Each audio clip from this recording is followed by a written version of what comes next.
Everyone, नमस्कार।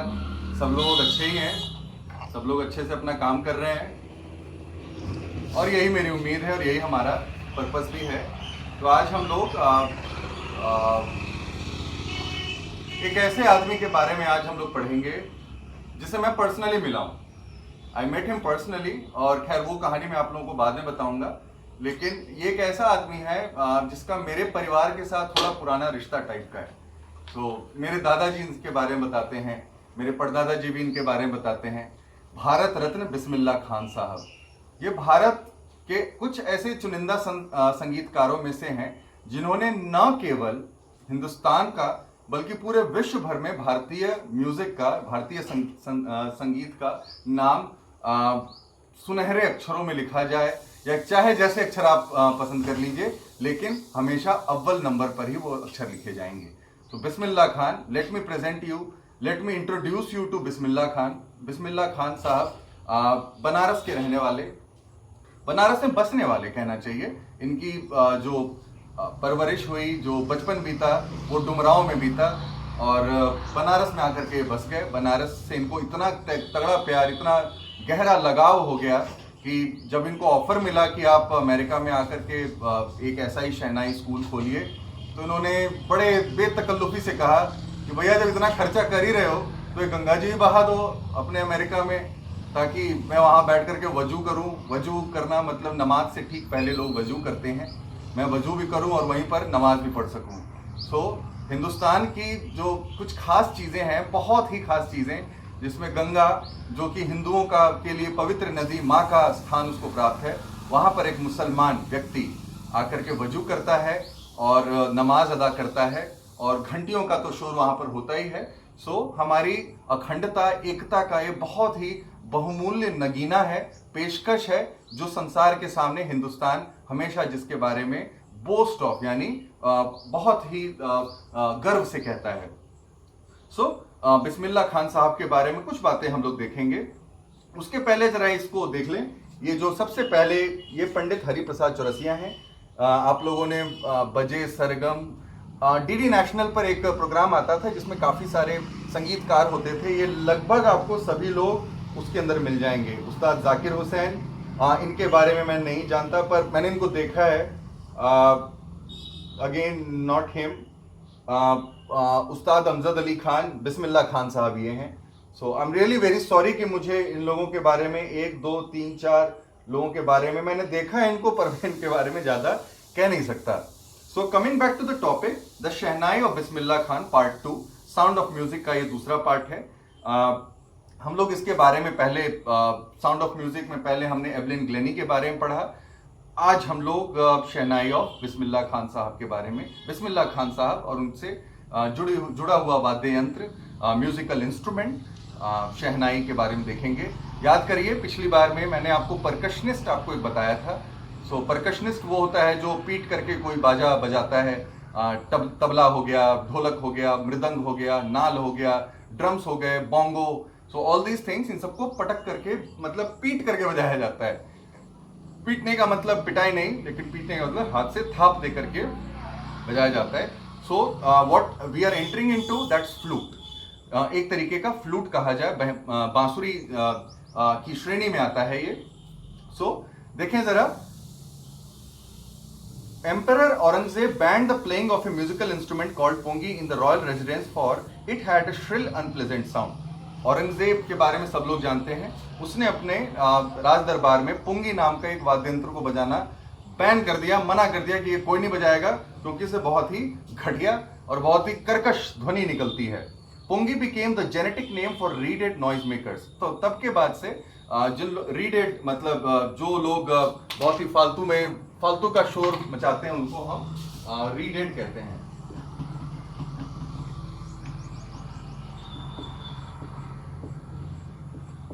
So that would be कर्कश, noise makers, जो लोग शोर मचाते हैं।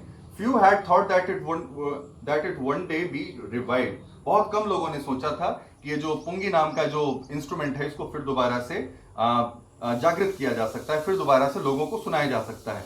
A barber of a family of professional musicians, professional musician जो लोग व्यावसायिक तौर पर बाजा बजाते हैं, गाना संगीत के क्षेत्र में रुचि रखते हैं, उसी से अपनी उनकी आजीविका चलती है। उन लोगों में से एक आदमी ने उनके घर में जो नाई जो काम करने आता था, उसने इसके अंदर थोड़े चेंजेस किए। कैसे किए देखें जरा। Who had access to the royal place? So professional musicians के घर में जो बार जो नाई आता था वो राज दरबार में भी जाता था, उसके पास वहां भी जाने का अधिकार था। Decided to improve the tonal quality of the pungi. उसने डिसाइड किया कि मैं इसकी जो आवाज है, इसके सुर जो हैं, इसके स्वर जो हैं, उनको थोड़ा बेहतर बनाने की कोशिश करता हूँ। So he chose a pipe with a natural hollow stem that was longer and broader than the pungi. उसने पुंगी जैसा होता है उससे थोड़ा लंबा, थोड़ा ज़्यादा चौड़ा, जिसका डायमीटर थोड़ा ज़्यादा बड़ा हो, उसने एक ऐसा इंस्ट्रूमेंट बनाया, ऐसा एक पाइप लिया and made 7 holes on the body of the pipe. और उसके ऊपर उसने 7 होल्स उस पाइप के ऊपर, मान लीजिए बांस की कोई इतना मोटा पाइप टाइप का, इतना मोटा, और उसमें 7 उसने होल्स कर डाले। When he played on it, और जब उसने बजाया, closing and opening some of the holes, कुछ पर हाथ रखता, कुछ को छोड़ देता, और ऐसे करके उसने बजाना शुरू किया, तो soft and melodious sounds were produce. तो बहुत ही मतलब सुखद और सॉफ्ट, मतलब अच्छा किस्म का साउंड जो था उससे निकलना शुरू हुआ। He played the instrument before royalty and everyone was impressed. उसने राज दरबार में, राजघराने के सामने में इस इंस्ट्रूमेंट को बजाया और हर कोई उससे बड़ा प्रभावित हुआ। The instrument so different from the pungi had to be given a new name. यह जो नया इंस्ट्रूमेंट था, जो पुंगी से काफी अलग था, इसको एक नया नाम दिया जाना था। एज द स्टोरी गोज, तो जैसे जैसे कहानी चलती है, since it was first played in the Shah chamber, क्योंकि यह शाह के दरबार में बजाया गया, and it was played by a nai, और किसी नाई के द्वारा, बार्बर के द्वारा बजाया गया, इसलिए इसका नाम पड़ गया शाहनाई। सो धीरे धीरे वो शहनाई के तौर पर प्रसिद्ध हो गया। शाह के दरबार में से शाह लिया गया और जिस नाई ने बजाया उसमें से नाई लिया, तो दोनों का नाम एक साथ जुड़ करके पुंगी का नाम शहनाई हो गया। The sound of the shehnai began to be considered auspicious. धीरे धीरे, ऑस्पिशियस मतलब पवित्र होता है, auspicious.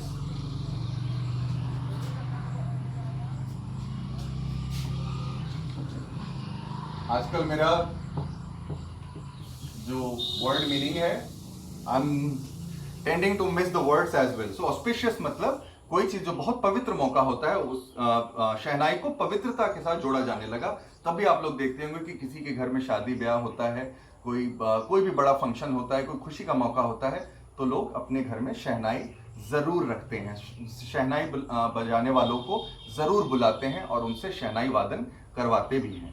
And for this reason it is played in temples and is an indispensable component of any north Indian wedding. और शायद यही कारण है कि इसे मंदिरों में बजाया जाता है, और यह इंडिस्पेंसिबल मतलब जिसे हम दूर नहीं कर सकते, इंडिस्पेंसेबल।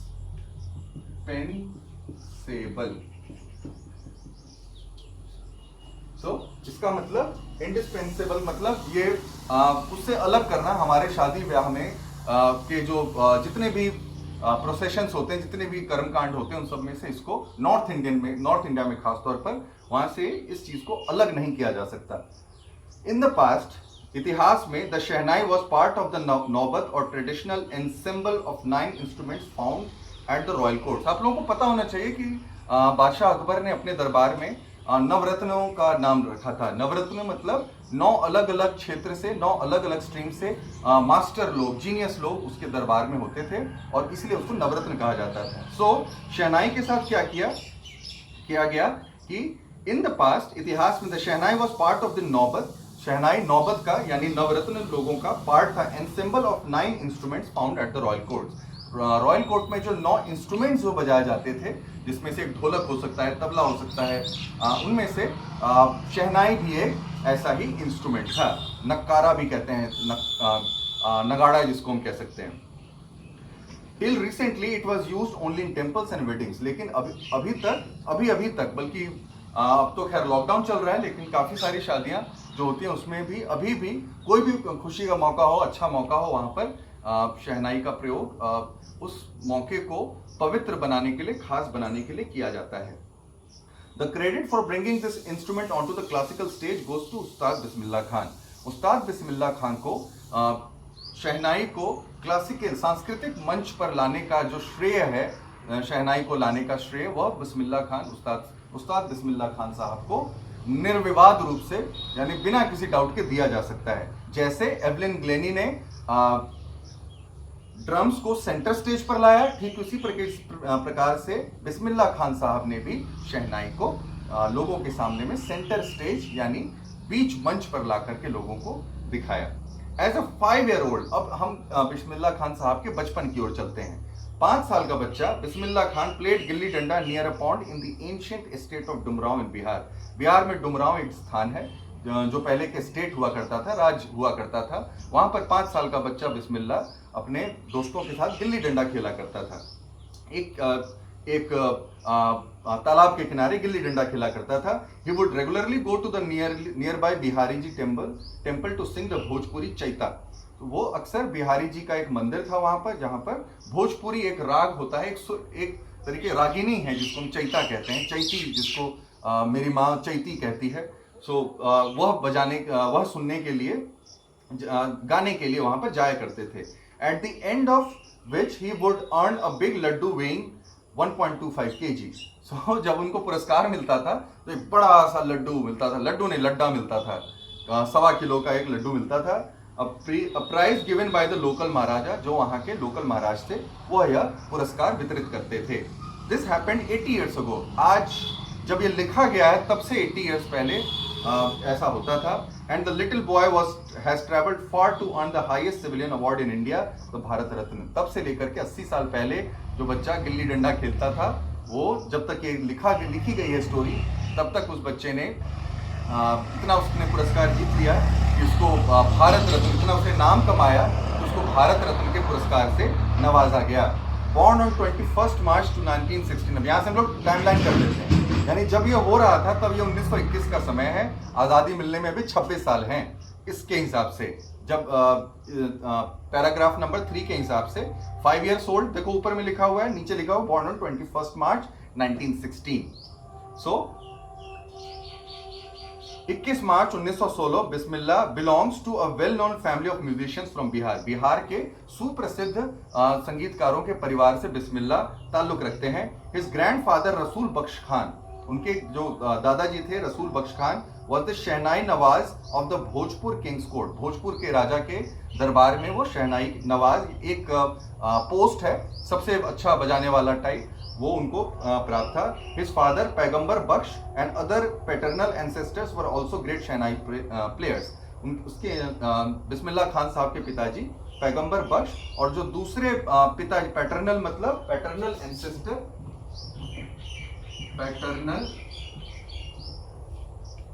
एंसेस्टर मतलब पिता की तरफ से पूर्वज, से नहीं बल्कि तरफ के पूर्वज कहना चाहिए, उनको हम पैटर्नल एंसेस्टर्स कह सकते हैं। सो एक तरीके से हम कह सकते हैं कि बिस्मिल्लाह खान साहब के खून में ही शहनाई दौड़ती थी।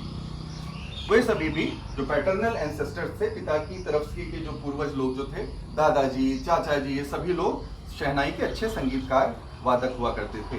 The young boy took to music early in life. बहुत जल्दी, बहुत ही बचपन में इन्होंने संगीत में रुचि लेना शुरू कर दिया था। At the age of 3 when his mother took him to his maternal uncle's house in Banaras, now Varanasi, Bismillah was fascinated watching his uncle practice the shehnai.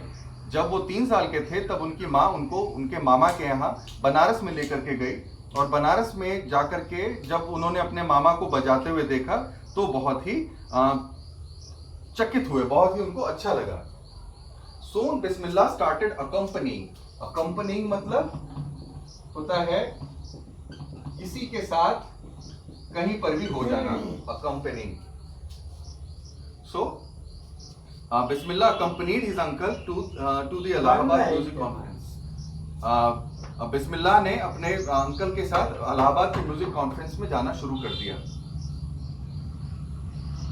Sorry, ये मिस हो गया, थोड़ा और देखते हैं। Where Baksh was employed to play the शहनाई, जहाँ पर बनारस में विष्णु टेम्पल में अली बख्श जो उसके मामा थे उसको लेकर के बिस्मिल्लाह खान को लेकर के गए, और वहाँ पर उन्होंने शहनाई, जहाँ पर शहनाई बजाने का काम बख्श को मिला हुआ था। Ali Bakhsh would play the shehnai and Bismillah would sit captivated for hours on end। On end, Ali Bakhsh बजाते रहते थे, बहुत अच्छे देर तक बजाते रहते थे, और बिस्मिल्लाह खान कैप्टिवेटेड, जैसे इसका मतलब मैं आपको बताता हूं।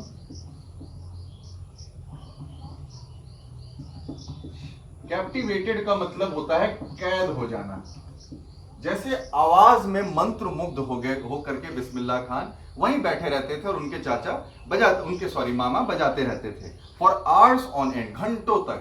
अब किसी चीज का, किसी व्यक्ति का किसी काम में मन लगता हो तो वो घंटों तक वो काम कर सकता है। स्लोली, धीरे धीरे, he started getting lessons in playing the instruments and would sit practicing throughout the day. धीरे धीरे उन्होंने सीखना शुरू किया, इंस्ट्रूमेंट को बजाने के जो पार्ट होते हैं वो उन्होंने गुर सीखने शुरू किए, और धीरे धीरे उन्होंने बजाना भी शुरू कर दिया।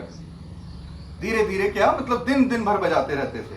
कुछ लोग जानने वाले हैं जो कहते हैं कि बनारस का 80 घाट है, जहां जो बिस्मिल्लाह खान साहब का बड़ा फेवरेट घाट हुआ करता था, वो वहीं बैठे रहते थे और सुबह से लेकर शाम तक वे यही काम करते रहते थे। बैकग्राउंड में घंटियां बज रही हैं, आरती का समय हो गया है, और बिस्मिल्लाह खान साहब अपनी आरती लेकर के, अपनी शहनाई लेकर के बजाते रहते थे। सो देखें जरा आगे क्या होता है। For years to come, the temple of Balaji and Mangala Maiya and the banks of the Ganga became the young apprentice's favorite haunts where he could practice in solitude.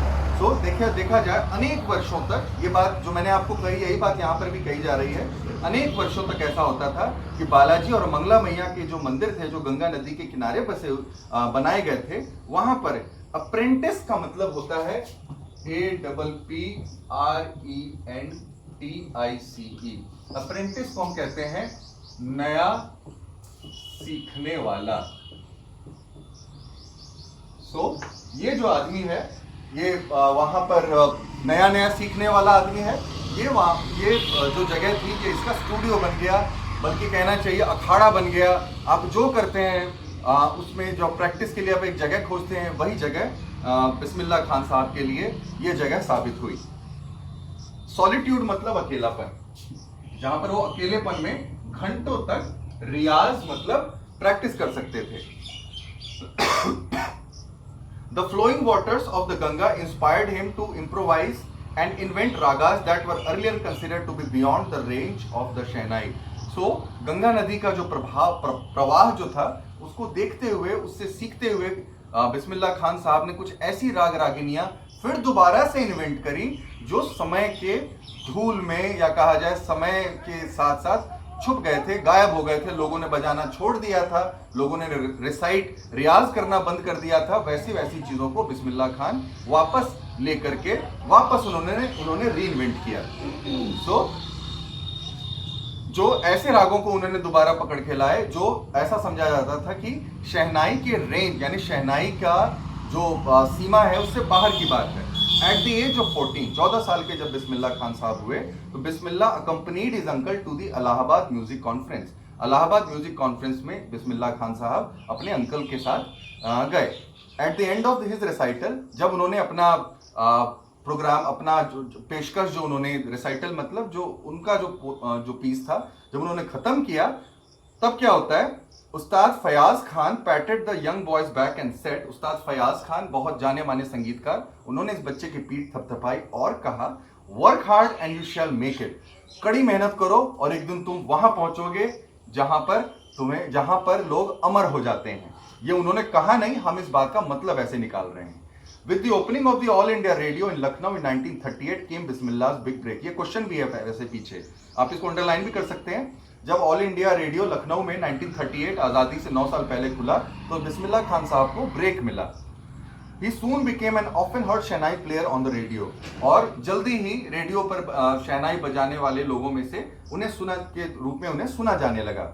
When India gained independence on 15th August 1947, जब हिंदुस्तान को इस तारीख को आज़ादी मिली, Bismillah Khan became the first Indian to greet the nation with his शहनाई। तो सबसे पहले बिस्मिल्लाह खान साहब ने पूरे देश के सामने शहनाई बजा करके देश का इस आज़ादी का स्वागत किया, जो हमें इतनी मुश्किल से मिली है, लड़ झगड़ के मिली है, और देशवासियों को अपनी शहनाई से एक नया संदेश भी दिया। He poured his heart into the Rag Kafi and from the Red Fort to an audience which included Pandit Jawaharlal Nehru. लाल किले के प्राचीर से, लाल जहाँ से 15 अगस्त के दिन हमारे प्रधानमंत्री भाषण देते हैं, वहीं से उन्होंने राग कफी का अनुमोदन किया। और जो लोग सुन रहे थे उनमें से हमारे सबसे पहले प्रधानमंत्री पंडित जवाहरलाल नेहरू जी भी थे, who later gave his famous Tryst with Destiny speech। ये आज़ादी के समय, जिस दिन आज़ादी मिली, रात में 12 बजे नेहरू जी ने एक स्पीच दी थी जिसको हम ट्राइस्ट विद डेस्टिनी स्पीच कहते हैं। Bismillah Khan has given many memorable performances both in India and abroad. Bismillah Khan Sahab ने बहुत ही यादगार परफॉर्मेंसेज, यादगार अपनी प्रस्तुतियां दी हैं हिंदुस्तान और विदेश दोनों जगहों पर। His first trip abroad was to Afghanistan where king Zahir Shah was so taken by the maestro that he gifted his priceless Persian carpets and other souvenirs. Afghanistan का जो राजा था जाहिर शाह, वो इनकी परफॉर्मेंस, पहली जो इनकी ट्रिप थी जिसमें इन्होंने अफगानिस्तान में अफगानिस्तान के बादशाह जाहिर शाह के सामने अपनी प्रस्तुति दी, तो वो इनके प्रस्तुति से, इनके मतलब कला से इतने प्रभावित हुए कि उन्होंने बहुत सारे प्राइसलेस, बहुमूल्य पर्शियन कारपेट्स, वहाँ की बनी हुई जो चटाइयाँ होती हैं, कारपेट्स, वो उन्होंने यादगार, सुवेनीर मतलब यादगार, देख लीजिए SOUVE, सुवेनीर, सही है ना, SOUVEN, सुवेनीर्स, तो यादगारें, याद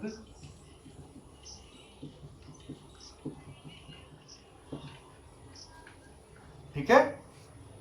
So the king of Afghanistan was not the only one to be fascinated with Bismillah's music। लेकिन ये जो अफगानिस्तान के राजा थे, जो बादशाह थे, वो केवल अकेले वही नहीं थे जो बिस्मिल्लाह खान की कला से प्रभावित हुए हों। फिल्म डायरेक्टर विजय भट्ट एक महेश भट्ट, पूजा भट्ट, आलिया भट्ट के फैमिली में से आते हैं। उन्होंने बिस्मिल्लाह खान साहब की ये बात को देखा और उन्होंने ऑफर दिया। क्या दिया? Play at a festival that he named a film after the instrument called गूंज उठी शहनाई। एक ऐसा फेस्टिवल हुआ था जिसमें गूंज उठी शहनाई नाम का कोई प्रोग्राम था, जिसमें बिस्मिल्लाह साहब ने बजाया। विजय भट्ट साहब ने उस नाम पर एक फिल्म ही बना डाली। The film was a hit. ये फिल्म बहुत अच्छी तरह से सुपर हिट हुई। And one of Bismillah Khan's composition दिल का खिलौना है टूट गया turned out to be nationwide chartbuster. Nationwide chartbuster मतलब पूरे देश भर में, नेशन वाइड मतलब देश भर में, चार्ट बस्टर मतलब, चार्ट बस्टर हम सबको पता है, पता होना चाहिए, गाने जो होते हैं जो सुपर हिट हो जाते हैं, हर कोई सुनना चाहता है, that is chart buster. Nation wide मतलब पूरे देश भर में। तब वो जमाना था जब इतना रेडियो नहीं होता था, टीवी नहीं होता था, इतनी सारी चीजें नहीं थी, होती थी, सुविधाएं नहीं थी, लेकिन तब भी उस समय में बिस्मिल्लाह खान साहब की ये जो कलाकृति थी, ये जो कला थी, उसके लोग बहुत पूरी तरह से दीवाने हो चुके थे। आगे देखें, डिस्पाइट दिस ह्यूज सक्सेस, हालांकि इतनी बड़ी सफलता मिलने के बावजूद इन द सेल्यूलॉइड वर्ल्ड का मतलब होता है चमक दमक भरी दुनिया। तो सेल्यूलॉइड को हम ऐसे याद करते हैं, सेल्यूलॉइड मतलब, सेल्यूलॉइड का मतलब, सेल्यूलॉइड वर्ल्ड मतलब चमक दमक भरी दुनिया में कितनी चमक दमक भरी दुनिया थी कि Bismillah Khan's ventures in film music was limited to 2। इतनी चमक दमक भरी दुनिया में उन्होंने सिर्फ 2 ही फिल्में करी, विजय Bhatt Goonj Uthi Shehnai and Vikram Srinivas Kannada venture Sanadhi Appanna. So Hindi film थी गूंज उठी शहनाई और विक्रम श्रीनिवास की एक कन्नड़ फिल्म थी जिसका नाम था सनदी अपन्ना। इन दोनों में ही बस उन्होंने काम किया। कारण क्या बताया उन्होंने? I just can't come to terms with the artificiality and glamour of the film world. मैं फिल्मी दुनिया की बनावटीपना और जो ग्लैमर है उसके साथ में अपने कदम ताल नहीं मिला सकता, वो मुझे रास नहीं आते। He says with emphasis, और ये बात वो बहुत ही जोर दे करके कहते हैं। Awards and recognitions came thick and fast. अब क्योंकि कोई इंसान इतना संपन्न व्यक्ति है कि उसे सब कुछ, एक चीज के बारे में उसने इतनी दक्षता हासिल करी है कि पूरी दुनिया में उसका नाम हो रहा हो, तो ऐसे व्यक्ति को पुरस्कार और पहचान बहुत ज्यादा मिलती है। हर कोई उससे बात करना चाहता है, हर कोई उनसे उनका कुछ समय, उनके कुछ पल अपने नाम कर लेना चाहता है। Bismillah Khan became the first Indian to be invited to perform at the prestigious Lincoln Center Hall in the United States of America. America के जो सबसे फेमस, सबसे बहु प्रतिष्ठित लिंकन सेंट्रल हॉल में वो पहले हिंदुस्तानी थे जिनको इनवाइट किया गया कि आप आइए हमारे यहाँ अपनी प्रस्तुति दीजिए। He also took part in the World Exposition at Montreal. Montreal में एक वर्ल्ड एक्सपोजिशन हुआ था, वहां पर भी उन्होंने हिस्सा लिया। वर्ल्ड एक्सपोजिशन मतलब जहां पर देश विदेश के अनेक किस्म के संगीतकार लोग आते हैं और अपने अपनी कला का प्रदर्शन करते हैं। In the Cannes art festival and in the Osaka trade fair, ये सब उन्हीं जगहों के नाम है जहां पर उन्होंने अपनी प्रस्तुतियां दी हैं। So well known did he become internationally that an auditorium in Tehran was named after him. वे इतने सुप्रसिद्ध हुए कि ईरान की राजधानी तेहरान में उनके नाम पर एक ऑडिटोरियम का भी, सभागार का भी नाम रखा गया है। ताहर मौसीकी उस्ताद बिस्मिल्लाह खान, ये उस ऑडिटोरियम का नाम है। National awards like Padma Shri, the Padma Bhushan and the Padma Vibhushan were conferred on him. उन्हें इन सब पुरस्कारों से भी, जिसमें पद्मश्री, पद्म भूषण और पद्म विभूषण के पुरस्कारों नामक पुरस्कारों से भी, ये सब सिविलियन अवार्ड्स हैं, गैलेंट्री अवार्ड्स नहीं है, सिविलियन अवार्ड्स हैं, इन सब पुरस्कारों से उनको नवाजा गया। 2001 में Ustad Bismillah Khan was awarded India's highest civilian award. Hindustan में का जो सबसे हाईएस्ट सिविलियन अवार्ड, देखो आ गया नाम सिविलियन अवार्ड, वो उनको भारत रत्न से 2001 में उनको नवाजा गया। With the coveted award resting on his chest and his eyes glinting with rare happiness, he said, "All I would like to say is to teach your children music. This is Hindustan's richest tradition. Even the West is now coming to learn our music." Please underline this. Teach your children music. This is Hindustan's richest tradition. Even the West is now coming to learn our music. So जब इनको पुरस्कार मिला तो पुरस्कार जब इनके छाती पर यहाँ पर लगा हुआ था तमगा, मेडल जिसको हम कहते हैं, resting on his chest and his eyes glinting, चमकती हुई। ग्लिंटिंग मतलब ऐसे चमकना, ऐसे करके चमकना। His eyes were glinting with rare happiness, बहुत ही दुर्लभ हंसी उनके चेहरे पर आई। और वो कहते क्या है, बस मैं इतना ही कहना चाहता हूँ कि आप अपने बच्चों को संगीत सिखाएं। ये हिंदुस्तान का सबसे धनी, जिसको कहा जाए, बहुत ही अतुल संपदा है, बहुत ही ट्रेडिशन, हमारी ऐसी परंपरा है जो बहुत ही रिच है, बहुत ही धनी है। Even the west is now coming to learn our music, यहाँ तक कि जो पाश्चात्य देश हैं, जो पश्चिमी देश हैं, वो भी आकर के हमारा संगीत सीखते हैं। In spite of having travelled all over the world, पूरी दुनिया घूमने के बावजूद, Khan Sahab as he is fondly called, उन्हें खान साहब के नाम से पुकारा जाता है, लोग उन्हें प्यार से खान साहब कहते हैं। देखिए मैंने भी इनको बिस्मिल्लाह खान के नाम से, खान साहब के नाम से कहा है। अब से हम लोग बिस्मिल्लाह खान नहीं बोलेंगे, खान साहब ही बोलेंगे। इस तरीके से हम उन्हें याद भी कर रहे हैं और हम जो उन्होंने योगदान दिया है भारतीय संगीत के क्षेत्र में, हम उसको रिकग्नाइज भी कर रहे हैं और लोगों को भी बता रहे हैं कि बॉस, हिंदुस्तानी संगीत एक ऐसी चीज़ है जो बहुत ही रिच है। विदेशी लोग भी आकर के हमारा संगीत सीखते हैं, हमारे संगीत में बहुत वैरायटी है। ये सब मैं अपने मन से कह रहा हूँ। अब वापस हम लोग बुक पर आते हैं। पूरी दुनिया में घूमने के बाद जब पूरी दुनिया के लोग उनको खान साहब प्यार से कहते हैं, ही अब तब भी exceedingly fond of Banaras and Dumraon as they remain for him the most wonderful towns of the world. उनके लिए बनारस और डुमराव दुनिया के सबसे खूबसूरत शहरों में से हैं। क्यों? क्योंकि वो उनके हृदय के, दिल के बेहद करीब हैं। A student of his once wanted him to head a shehnai school in the USA। इसके बारे में मैंने आपको शुरू में बताया। उनका एक छात्र था, उनका एक स्टूडेंट था जिसने कहा कि आप यूएस में भी एक शहनाई स्कूल खोलो और आप उसके प्रिंसिपल हेड बन जाओ। अच्छा, and the student promise to recreate the atmosphere of Banaras by replicating the temples there. Student ने यह भी कहा कि मैं वहां पर बनारस जैसा माहौल बनाने के लिए खूब सारे मंदिरों की स्थापना भी कराऊंगा। अच्छा, बट खान साहब asked him if he would be able to transport river Ganga as well। यहाँ तो बड़ी सिंप्लिसिटी में लिखा हुआ है कि खान साहब ने कहा कि क्या भाई इतना खर्चा कर रहे हो तो गंगा जी भी ले आओ, हम यहीं बस जाएंगे। लेकिन ये चीज़ तो संभव नहीं है, आप बिल्डिंग बना सकते हो, नदी थोड़ी ना बना सकते हो। लेकिन ये उन्होंने किस तरीके से कहा होगा, बहुत मजाकिया स्वभाव के आदमी थे। किस तरीके से उन्होंने कहा होगा, इसके बारे में सिर्फ इमेजिनेशन पर ही हम काम करेंगे। So later he is remembered to have said, that is why whenever I go, I am in a foreign country, और बाद में उन्होंने इस बात को याद करते हुए कहा कि मैं हमेशा यही कहता हूँ, आई कीप, कि जब भी मैं कभी बाहर जाने किसी दूसरे देश में जाता हूँ, I keep yearning to see Hindustan. Yearning मतलब तीव्र इच्छा। मेरे अंदर ऐसा होता है कि मुझे वापस इंडिया जाना है, मुझे जैसे घर मुझे वापस जाना है बस।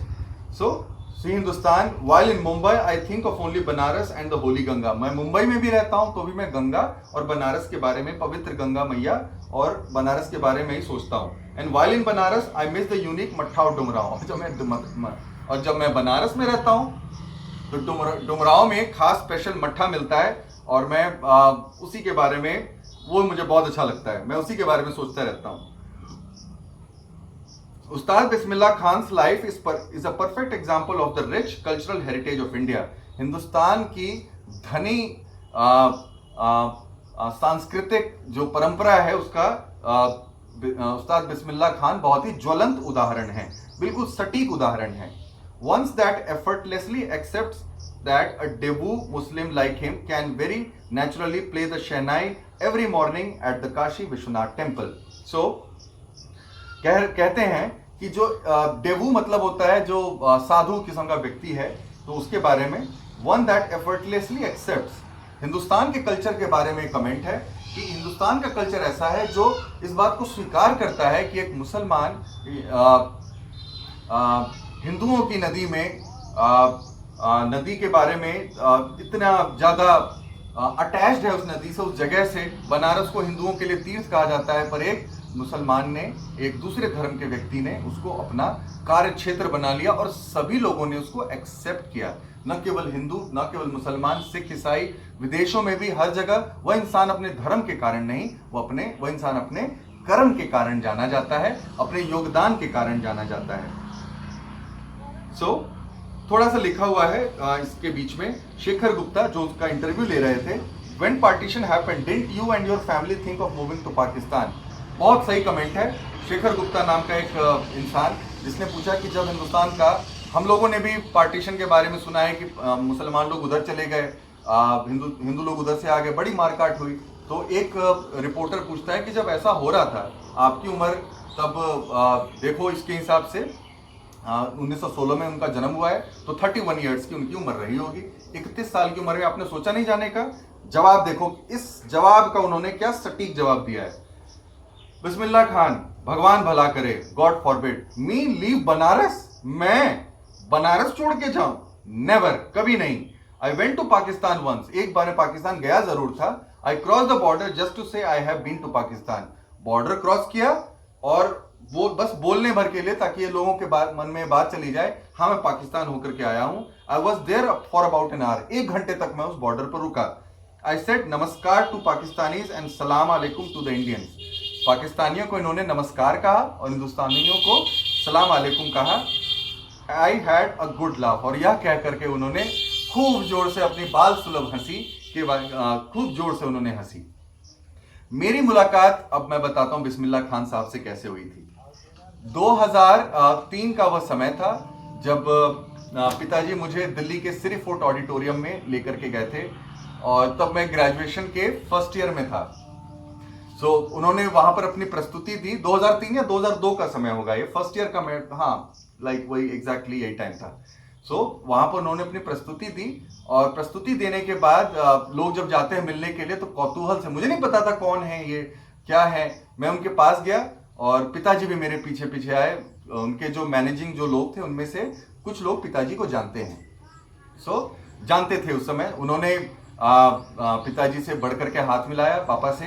पापा ने बिस्मिल्लाह खान साहब के पैर छुए, बिस्मिल्लाह खान साहब ने उनको ऐसे ऊपर उठाया और फिर उन्होंने मुझे दिखाया कि ये मेरा बेटा है, और मैंने जाके उनके पैर छुए। जब मैंने उनके पैर छुए तो उसके बाद जब मैं खड़ा हुआ तो उन्होंने मेरे सर पर ऐसे हाथ फेरा और पूछा, लल्ला क्या करते हो? मैंने कहा मैं तो पढ़ाई करता हूँ। फिर उन्होंने फिर दोबारा हाथ सर पर फेरा और कहा, ठीक है, अच्छे से पढ़ाई करना। बस इतना उन्होंने कहा, जो आज तक मुझे याद है। मैं बोल रहा हूँ और मेरे रोंगटे खड़े हो रहे हैं बात बोलते हुए। ये चैप्टर इसलिए भी मेरे लिए बहुत ज़्यादा क्लोज है मुझसे। ये चैप्टर पढ़ाते हुए मुझे इतनी खुशी मिली, मुझे ऐसा लगा जैसे मैंने बचपन के उन दिनों को फिर दोबारा से जी लिया है। सो आज की कहानी, आज की स्टोरी हम लोग बिस्मिल्लाह खान साहब को याद करते हुए यहीं पर ख़त्म करते हैं। आप लोग भी इनके बारे में जानिए, इनसे प्रेरणा लेने की कोशिश करिए। ये हिंदुस्तान का नगीना है, हिंदुस्तान का एक ऐसा नगीना जिसे हमसे कोई नहीं ले सकता। अंग्रेज आए, कोहिनूर ले गए, ये ले गए, वो ले गए, सब ले गए, लेकिन ये जो नगीना है, इस नगीने को हमसे कोई भी नहीं छीन के ले जा सकता। इसी के साथ मैं आज का ये लेसन खत्म करता हूं। थोड़ा लंबा हो गया है, but good luck, all the best, अच्छे से पढ़ाई करिएगा। चाओ।